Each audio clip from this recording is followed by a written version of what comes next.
안녕하세요. 네, 일주일 만에 다시 뵙네요.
오늘은 이제 위기 대처법, 위기를 어떻게 관리할 것인지 또 어떻게 대처할 것인지. 지금 현대는 정보화 사회라 정보의 그 전달 속도가 빛의 속도로 상당히 빨리 나가기 때문에 일단 어떤 위기가 오면 위기도 빛의 속도로 퍼집니다. 그래서 특히 이 정보화 사회에 있어서의 위기란 무엇인지, 위기란 말이 사실은 이 그리스에서 나온 말인데, 위기는 생사의 갈림길에 있는 경우를 위기라고 그래요. 크라이스, 위기. 그러니까 위기란 것은 두 갈래 길에서 이쪽 길로 가면 살고 일로 가면 죽습니다. 그러니까 일로 갈 것인가 일로 갈 것인가, 그게 이제 위기예요. 근데 한자로 위기도 똑같아요. 서양의 위기처럼 한자의 위기도 위는 위태로울 위자고 기는 기회 기자예요. 그러니까 위기는 언제나 위태로워서 나쁜 것만은 아니에요. 기회가 되는 수도 있죠, 그게. 그래서 이 위기일 때는 어떻게 할 것이냐. 근데 문제는 이 작은 차이로 큰 위기가 올 수 있는 거예요. 근데 정보화 시대에는 특히나 이 작은 차이가 빨리 퍼지기 때문에 이 작은 차이가 쓰나미로 바뀌는데 얼마 안 걸려요, 시간이. 그래서 또 뭐 나비 효과라고 그래서 뉴욕에서 나비가 날갯짓하면 이 작은 날갯짓의 바람이 점점 태평양을 건너오다 커져갖고 여기 오면 태풍이 된대요. 그러니까 그 원천적으로 위기의 원인을 제거해야 되는 거예요. 그래서 위기 관리법 중에는 두 가지가 있는데, 하나는 리스크 커뮤니케이션이라고 그래요. 그 리스크 커뮤니케이션이라는 건 뭐냐면 위기가 될 만한 거를 소통에 의해서 사전에 제거하는 거예요. 고부 갈등이 있다 그러면 고부 갈등으로 인해서 이혼의 위기가 되기 전에 미리 남편하고도 이 커뮤니케이션하고 고부 간에도 하고, 그래서 소통을 하고 대화를 통해서 무엇이 문제인지를 서로 다 해결해서 결국 문제를 푸는 것이죠. 뭐 국가 간의 문제도 그렇고 또 전 세계적인 문제도 그렇고, 위기를 풀기 위해서는 이런 소통에 의해서 푸는 것들이 이제 이른바 대화로 푸는 것이죠. 그래서 리스크 커뮤니케이션이 상당히 이제 중요하죠. 근데 리스크 커뮤니케이션에서 제일 중요한 문제는 뭐냐면, 대화가 안 되는 이유는 서로 자기 주장만 하니까 대화가 안 되는 거예요. 양보를 안 하니까. 그 아주 유명한 그 스승이 있었어요. 큰 스승이 있는데 제자 한 명을 키웠는데 스승보다 더 크게 될 정도로 굉장히 박학다식하고 하나를 가리키면 열을 아는데 너무 똑똑하니까 이 그릇이 작은 거예요. 그래갖고 뭐 무슨 일이 있으면 그걸 일일이 따지고 막 그러는 거예요. 사실은 뭐 정치 얘기를 여기서 할 건 아니지만 어느 분이 정치를 이렇게 얘기했어요. 정치 어떻게 하느냐 그랬더니 정치는 대박에 담긴 된장을 바가지로 푸듯하라, 이런 거예요. 여러분 대박 아시죠? 대박 네모 반듯하게 생겼잖아요. 거기에 된장을 담고, 바가지는 둥그렇죠. 그걸 퍼봐요. 그러면 귀탱이는 안 퍼지잖아요. 그러니까 그건 냉기라는 뜻이죠, 정치도. 근데 그걸 손가락으로 다 파버리면 그 정치가 안 되는 거예요. 생활 정치라는 게 있어요. 국회에서 하는 정치 말고. 고부 간의 갈등, 이것도 정치인데 그걸 대박에 담긴 된장을 둥근 바가지로 푸듯 해야지. 그거를 정말 풀면 그러면 이제 갈등이 증폭되는 거죠, 더. 그냥 이렇게 똑똑한 제자가 있는데 얘가 꼭 정말 바가지를 푸듯해야 되는데 그걸 일일이 똑똑하니까 그래서 안 되겠다 싶어 갖고 제자를 데리고 이 소금을 한 사발 들고 오고 빈 사발 하나하고 두 개를 들고 따라오라고 그랬어요. 호숫가로 가가지고 호수물을 퍼라 펐어요. 그리고 저 소금 한 주먹을 거기다 넣으라고 그랬어요. 쥐었고 마시라고. 그게 벌써 찡그리는데 왜 찡그리느냐? 그때 짤 것 같아서 찡그린데 맛보지도 않고 어떻게 짜냐? 맛봐라. 그랬더니 이제 그걸 마시니까 어떠냐? 짜대. 그래서 자기는 이거 짜는 거 다 안다 이거예요. 그래서 다시 그 다음에는 이제 또 한 줌을 호수 맑은 호수니까 거기다 뿌리라고 그랬어요. 그랬더니 이제 소금이 밑으로 쫙 가라앉았잖아요. 자 사발로 한번 떠서 먹어라 그랬더니 또 마시더니 맛이 어떠냐 했더니 맛이 달고 좋대요. 똑같이 네가 한 주먹에 소금을 넣었는데 왜 아까는 짰는데 지금은 짜지 않고 맛이 다느냐? 그랬더니 아까는 그릇이 자꾸 이거는 호수니까. 그러니까 논리적으로는 다 아는 거예요. 그래서 이 소금이라는 것이 고통이다 말하자면 이게 위기고 기회고 반찬에 넣으면 간 맞지만 그냥 갖고 있으면 이게 인생의 고통이랄 수도 있는데 네 그릇이 사발만 하니까 이 고통을 참지 못하는 것이고 네 그릇이 호수만 하면 그것을 모두 포용을 한다. 그렇게 되면 네 그 넓은 포용력으로 온 세상 사람들한테 네가 하고자 하는 얘기들을 전달할 수 있는데 네가 아무리 훌륭한 말을 해도 그 그릇을 가지고 누구를 포용하겠느냐 이렇게 가르쳐 줬어요. 지금부터 네 그릇을 키우도록 노력해라. 그래갖고 그 제자가 그릇을 키워서 아주 큰 스승이 됐다고 합니다. 그러니까 사실은 리스크 커뮤니케이션은 전제가 그릇을 키워야 돼. 그릇을 키우려고 노력해야 돼. 그래서 고부 갈등이 있으면 호수를 생각하세요. 호수에다가 소금을 넣었다. 내가 이게 사발만 하니까 이 고부 갈등이 있구나. 이 그릇을 키워야지 돼. 그러니까 리스크 커뮤니케이션을 한다는 것은 그릇을 키워야 되니까 그 점에 대해서 그런 그릇을 키우겠다. 그러면 실천을 하세요. 실천을 하고 석 달만 습관을 하면 자동적으로 그릇이 커집니다. 점점. 그리고 한번 커지기 시작하면 더 커져요. 그릇이. 그러니까 그 리스크 커뮤니케이션을 잘 하기 위해서 그릇을 키우셔야 되고 두 번째는 그런 커뮤니케이션을 내 그릇이 작아서 난 도저히 못한다 그래갖고 리스크가 생겼어요. 그럴 때는 매니지먼트를 해야 돼. 매니지먼트는 뭐냐면 그 변호사가 하는 일들이 말하자면 리스크 매니지먼트예요. 무슨 사고가 생겼다. 누구한테 돈을 빌려줬는데 돈을 안 갚는다. 그러면 이미 문제가 생겼잖아요. 법적 갈등. 그럼 그걸 해결해 주는 게 변호사. 그러니까 변호사는 대부분 리스크 매니지먼트를 많이 하고 근데 변호사가 때때로 리스크 커뮤니케이션도 하는 게 돈 빌려줄 때 미리 와서 이거 돈 빌려줬다 못 받으면 어떻게 해요? 그럼 담보를 잡든지 계약서를 어떻게 하든지 그걸 미리 다 가르쳐 주죠. 이건 이른바 리스크 커뮤니케이션에 의해서 리스크를 줄여 준 거예요. 그걸 예방법학이라고 그래. 그러니까 사실은 예방법학을 해놓으면은 리스크 매니지먼트를 할 필요가 없죠. 근데 예방법학 하면 돈 드니까 문제가 뭐 생기겠어? 이러다가 이제 더 큰 돈이 드는 거죠. 리스크 매니지먼트를 하게 되니까. 근데 이 리스크 매니지먼트 중에는 몇 가지가 있냐면 첫 번째는 리스크가 많이 있는 게 이 SNS 시대에 제일 많은 게 루머예요. 여러분들도 뒷담화 같은 거 뭐 교회 뭐에선 많잖아요. 이 루머를 그냥 놔두면 굉장히 힘들어져요. 그 SNS 시대 너무 빨리 퍼지기 때문에.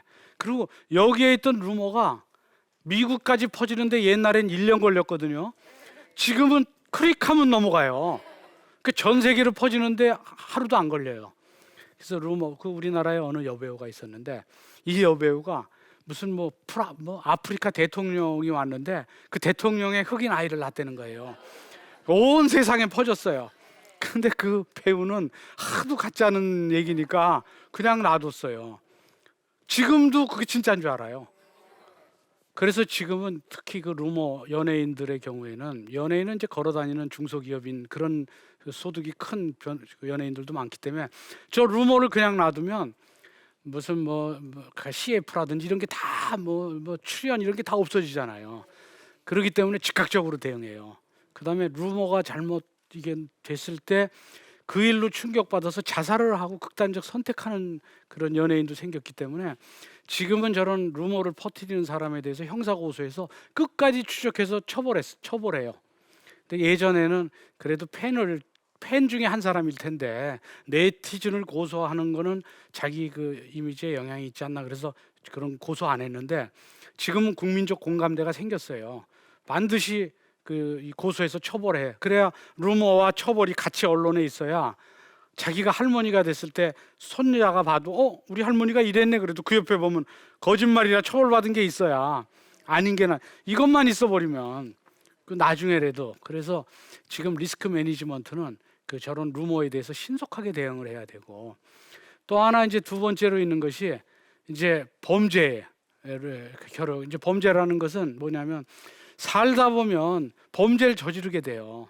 뭐 음주운전 하다가 갑자기 도망가기도 하잖아요. 정상적이면 도망가지 않는데 근데 이런 식으로 자기도 모르게 당황해서 범죄도 저지를 수도 있고 그런 일은 있을 수 있죠. 그런데 SNS 시대에는 범죄를 저지르면 죄만큼 처벌받으면 돼요. 근데 그거를 피하려고 하다 보면 작게 처벌받을 걸 어마어마하게 처벌받아요. 그게 왜 그러냐면 지금 SNS 시대가 돼서 그래. 그 일례로 여러분 램프 리턴이라고 땅콩 해양 사건 알죠? 그 램프 리턴이라는 건 뭐냐면 비행기가 출발하다가 비행기 안에 승객 중에 환자가 있으면 급히 관제탑에다 얘기해서 램프 비행기에 타는 램프 있죠. 그걸로 되돌리는 게 램프 리턴. 램프로 활주로로 가다가 돌아간다 하는 게 램프 리턴이잖아요. 근데 이제 그 항공사의 그 부사장이 자기가 차를 탔는데 승무원이 마카다미아라고 그 땅콩 고급 땅콩이 있는데 그걸 봉지째 주니까 막 화가 난 거예요. 아니 이 오노인 나한테까지 이렇게 봉지째 주면 그러면 이게 정말 다른 항공사랑 경쟁이 심한데 그러면 이 주인의식이 없는 거 아니냐. 그러니까 막 화를 내다 보니까 너무 화를 내서 비행기 돌리라고 그래갖고 막 내리라고 그러고 막 이러다 보니까 이제 램프 리턴 사건이 일어났어요. 물론 이제 부사장도 암만 화가 나도 그러면 나중에 얘기를 하면 됐지. 그리고 땅콩도 봉지째 주는 게 또 매뉴얼이 맞대. 그게 더 깨끗하다고 그래서. 근데 그 당시에는 어쨌든 이렇게 닦아서 이렇게 접시에다 줘야 되는 거라고 생각했겠죠. 물론 그렇다고 그래도 나중에 해야 되는데 그렇게 하다 보니까 문제는 사실은 그건 하나의 해프닝이에요. 너무 열심히 자기 주인의식을 갖고 하다 보면 그럴 수 있겠다고 이해할지도 몰라요. 근데 문제는 그 다음이 문제인 거예요. 그게 문제가 되고 나서 그 램프 리턴에 대한 사과를 했으면 해프닝이 됐을 텐데 사과를 안 한 거예요. 사실은 뭐 이렇다고 그러고 사과하는 게 진정성도 좀 안 보이고 그래서 일주일쯤 지났을 때 정말 진심으로 사과하고 사표 쓰고 막 이랬죠. 근데 SNS 시대에는 시대정신이라는 게 있어요. 시대정신은 언제나 있죠. 시대정신은 그 시대에 그 사는 사람들의 마음이 가는 길이 시대정신이에요. 여기에도 시대정신이 있어요. 여러분들의 마음이 가는 길이 있어요. 그 여러분들이 마음이 가는 길을 이해하고 그 길에 맞춘 이야기를 하지 않으면 여기 있는 분들 다 하품하고 쫄아요. 그러니까 뭐를 원하는지 그 시대정신이 있어요. 그러면 그 부사장도 국민들이 원하는 게 뭔지를 찾아서 바로 얘기를 해줬어야 돼요. 근데 그 얘기를 해줬는데 일주일 후에 해준 거예요. SNS 시대의 일주일은 굉장히 큰 거예요. 이미 그때는 그걸 받아들이지 않으려고 그러는 거예요. 이미 늦었어요. 그 뉴욕에 경찰이 있는데 기마경찰 그 뉴욕 공원에 개를 데리고 가면 안 되는 데가 어디 있었대요. 근데 어떤 사람이 개를 데리고 가다 기마경찰한테 걸렸어요. 근데 애기도 있고 그러니까 이거 잘못했다고 다시는 안 하겠다고 얘기를 하니까 기마경찰이 잘못했다고 하니까 뭐 네 개인데 데려오면 어때? 그럼 딱지 띄었겠죠. 잘못했다고 하니까 그럼 다음에는 딱지 띌 테니까 하지 말라고 그랬어요. 두 번째 또 깜빡 잊고 또 데리고 갔는데 기마경찰 딱 보니까 멀리서 오는 거예요. 또 근데 이 사람이 도망가질 않고 딱 오자마자 내 딱지 띄겠다. 내가 정말 나쁜 놈이다고. 내가 이게 지난번에도 약속했는데 정말 미안하다고 막 그러니까 기마경찰이라는 건 권위가 있잖아요. 그 사람 딱지 띄는 사람이잖아요. 근데 상대 뛰겠다 그러면 상대가 안 뛰겠다 그래 뭐냐고 싸워서 뛰고 싶은데 뛰려고 그러니까 뛰겠어 잘못했습니다 그러면 권위를 행사할 수가 없잖아요. 그 재미가 없어진 거예요. 그러니까 이 사람이 그럼 이번 특별히 용서해 주니까 다음엔 그러지 마시오. 이제 그게 이제 이 사람 시대 정신 잘 읽은 거예요. 상대의 권위를 행사할 수 없도록 국민은 국민의 권위가 있어요. 마음에 이런 일이 잘못했으면 국민한테 사죄하는 거를 바라고 있는데 사죄 안 하는 거예요. 국민 무시한 것 같으니까 이게 마음이 딱딱하게 되니까 나중에 무시하니까 안 받아들인 거예요. 그래서 이 지금은 시대를 마켓으로 따지면 마켓 1.0 시대, 2.0, 3.0 지금은 마켓 3.0 시대라고 그래요. 이게 뭐냐면 마켓 1.0이라는 건 뭐냐면 규모의 경제로 생산자 중심이에요. 물건 많이 규모의 경제로 그냥 대량 생산해서 값만 내리면 경쟁력, 가격이 경쟁력인 시대. 이게 마켓 1.0이에요. 그러니까 공장 큰 게 유리해요. 그 이제 하도 공장을 100원에 팔면 공장 크게 해서 나 90원에, 90원이면 난 80원이. 그럼 생산자가 결국은 이 수요자를 지배하는 이런 생산자 중심의 마켓 1.0. 근데 마켓 2.0 시대로 가면 수요자 중심이 돼요. 이때는 사는 사람들이 뭐를 원하는지를 보고 그 물건을 줘야 돼요. 가령 뭐 이렇게 보면 뭐 핸드폰 있다 그러면 핸드폰 이건 뭐 기능이 최고다. 근데 이게 잘 팔리나요? 기능은 없어도 가격이 싸다. 그러면 이거를 더 살 수도 있죠.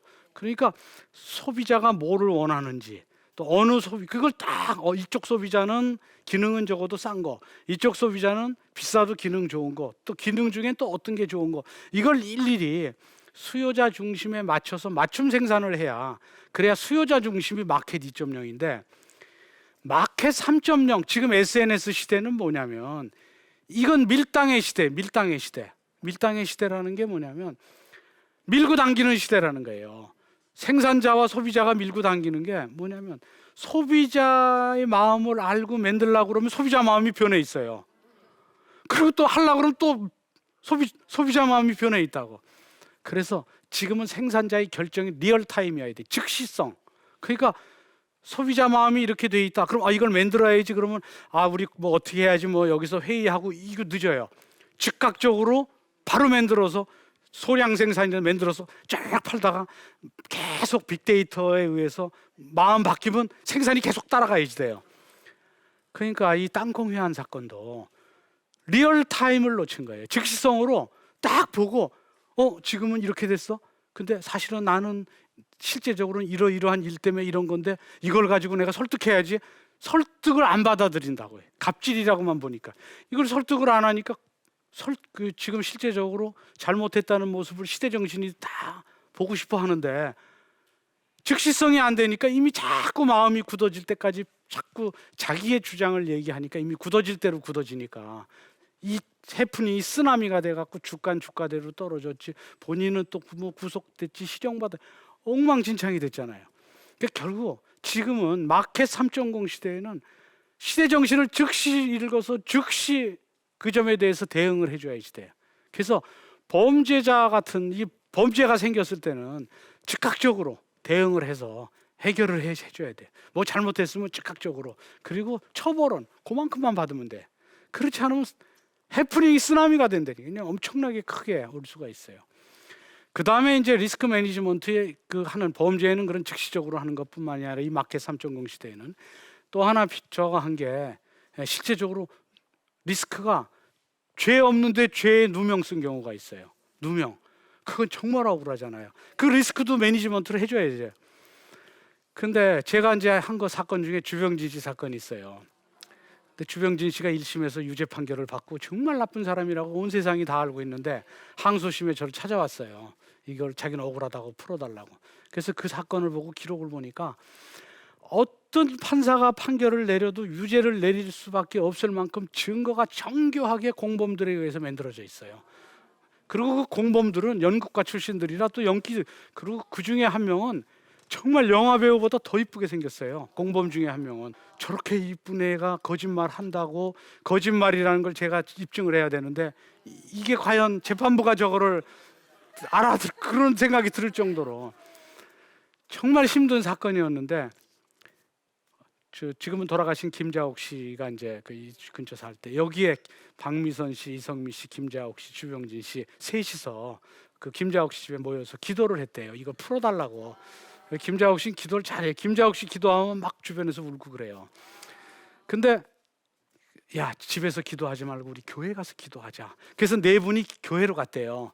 밤에. 근데 교회 철문이 닫혔어요. 저 앞에 있는 교회인데. 그 철문이 닫혀 있으니까 교회 본당에 못 가고 거기 이제 길가잖아요. 거기가 철문을 붙잡고 네 명이서. 근데 거기 사람도 많이 다녀요. 밤 12시 넘어도. 거기서 기도한 거예요. 이제 김자옥 씨도 기도하고 다 통성 기도하는데 한참 기도하다 보니까 갑자기 흐느끼는 소리가 들리더래요. 그래서 눈을 이렇게 기도하다 이렇게 보니까 주병진 씨가 땅바닥에 엎드려서 막 울면서 기도하더래요. 그래서 그 얘기를 제가 들었어요. 그래서 그 얘기를 듣고 그랬어요. 하나님이 맺은 매듭은 하나님밖에 풀 수 없다고 하는데 본인이 저렇게 간절하게 기도를 하는데 이거 무슨 뜻이 있을 거다. 그럼 이게 풀리지 않아도 무슨 뜻이 있을 거고 또 풀려야 되는 거라면 풀릴 거다. 자신감이 생기더라고요. 근데 놀랍게도 그 일 이후에 증거가 폭포수처럼 왜 불꽃놀이 하면 폭포수 같은 불꽃 있죠. 그것처럼 막 증거가 보이는 거예요. 거짓말 증거가. 그래갖고 그 증거 모아갖고 재판 도중에 상대를 고소했어요. 그 고소해가지고 결국 다시 형사처벌을 받게 하고 그 중에 한 명은 도망가서 지금도 국내 못 들어오고 있잖아요. 십몇 년 됐는데. 그래서 결국 무죄가 났죠. 그러니까 이 누명을 쓰는 경우도 이 리스크 매니지먼트의 경우에는 누명을 벗겨줘야 되는데 이걸 벗겨주려면 정말 끝까지 내가 벗겨질 수 있다고 생각하고 그게 진실이 밝혀질 때까지 참으면 저걸 벗겨서 받을 수 있어요. 그래서 이런 이제 리스크가 생기면 그 리스크에 대해서는 미리 사전에 예방하기 위한 리스크 커뮤니케이션도 있고 그 위험인자를 없애는 또 어차피 그런 위기가 발생되면 리스크 매니지먼트 위기 속에서도 그 위기로 인한 후유증을 가급적 최소화시키는 리스크 매니지먼트가 있죠. 근데 이것보다 더 적극적인 방법이 뭐가 있냐면 위기를 기회로 만드는 거예요. 위기는 기회다. 그러니까 위기를 위기라고 생각하면 위기예요. 근데 위기를 기회라고 생각하면 기회가 될 수 있어요. 그럼 본인이 생각하는 거예요. 일본 경영이신 마스시다 고노스케라는 사람이 있어요. 그 사람이 이제 내셔널 전기를 창업하고 무학자, 아직 초등학교도 별로 못 나온 사람인데 이 사람한테 성공 비결을 물어봤어요. 네 성공 비결이 뭐냐? 그랬더니 성공 비결 세 가지를 얘기해요. 나는 못 배웠다. 나는 가난했다. 나는 너무 못 먹어서 가난하니까 못 먹었겠죠. 쇠약했다. 이 세 가지가 성공 비결이래요. 그러니까 그게 무슨 성공 비결이겠어요. 그게 어떻게 성공 비결입니까? 그랬더니 나는 가난했기 때문에 어려서 구두 닦기도 하고 신문팔이도 하고 너무 많은 인생 경험을 배웠고 또 경제관념도 생겼다. 가난하니까 경제 정말 돈 아끼는 근검절약 정신도 배웠다는 거예요. 그리고 나는 쇠약했다. 못 먹어서 쇠약했기 때문에 평소에 계속 내가 하루에 일할 수 있는 시간은 너무 다른 사람 건강한 사람 하루에 20시간도 일하는데 나는 뭐 한 8시간밖에 못 하니까 그 시간에 집중적으로 일을 했고 건강 관리를 계속했다. 그래서 90 몇 세까지 살아요. 그리고 또 하나 못 배웠다. 그러니까 나는 못 배웠기 때문에 만나는 사람한테마다 계속 배우려고 그랬다는 거예요. 계속 듣고 이 사람이 하는 얘기를 다 듣는 거예요. 나 대학 나왔으니까 나 뭐 강의 들으면 제일 강의하기 힘든 게 이제 고등학생 이제 많이 안다 이거예요. 지네들은 이거 뭐 다 알고 있는 건데 뭐 이런. 근데 이분은 초등학생이니까. 그러니까 그냥 계속 나는 정말 그 모든 사람으로부터 배우려고 노력했다. 그러니까 그게 결국은 자기의 약점을 강점으로 승화시킨 거예요. 그래서 일본에서 경영의 신이라는 그런 뭐 세계 20대 기업인가 거기까지도 들어갔고 뭐 계열사도 뭐 7, 80개나 되고 뭐 직원도 뭐 굉장히 많고 큰 기업을 일으켰죠. 그러니까 위기가 오면 리스크 커뮤니케이션에 의해서 결국은 그 위기의 인자를 정말 다 없애면서 그릇을 키워요. 그리고 일단 위기가 오면 위기를 가급적 후유증을 최소화하는 매니지먼트를 하고 그리고 또 적극적으로 자기 있는 그대로 내 있는 상황을 이걸 위기라고 생각하지 말고, 가난이 위기가 아니잖아요. 아까 보면. 그리고 몸이 쇠약한 것도 위기가 아니고, 또 못 배운 것도 위기가 아니고, 헬렌 켈러를 보면 삼중고도 위기가 아니에요. 헬렌 켈러가 삼중고가 아니면 그분 하버드 갔을까요? 그분이 뭐 세계적인 위인이 됐을까요? 위기를 기회로 만든 많은 분들이 계시잖아요. 그러나 때때로 위기가 생길 때도 있죠. 그럴 때는 최소화하는 방법을 찾고, 또 위기가 왔다고 낙담하지 마시고, 위기를 기회로 만드는 너무나 많은 사람들을 봤기 때문에 위기를 기회로 만드는 그런 한번 긍정적 생각도 가져보시기 바랍니다. 여러분들이 오늘 한 이 말이 여러분들 마음속에 불꽃이 돼서 어느 순간에 크게 자라나기를 바라겠습니다. 감사합니다.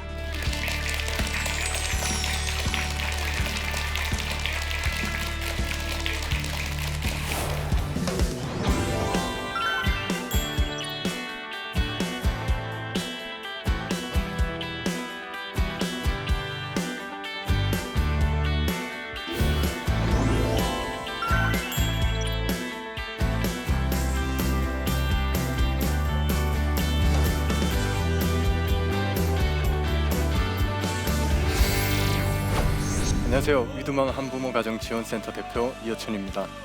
이 땅에는 우리가 알지 못하는 고아와 가부들, 그리고 소외된 사람들이 참 많이 있습니다. 지금도 그들은 홀로 싸우면서 힘겹게 살아가고 있습니다. 평범했던 제가 그 아기들의 보호자로 살게 된 이야기를 나침반을 통해 나누어 보려고 합니다. 함께 들어주시고 저를 포함한 이 땅의 소외된 사람들에게 큰 응원 부탁드립니다. 감사합니다.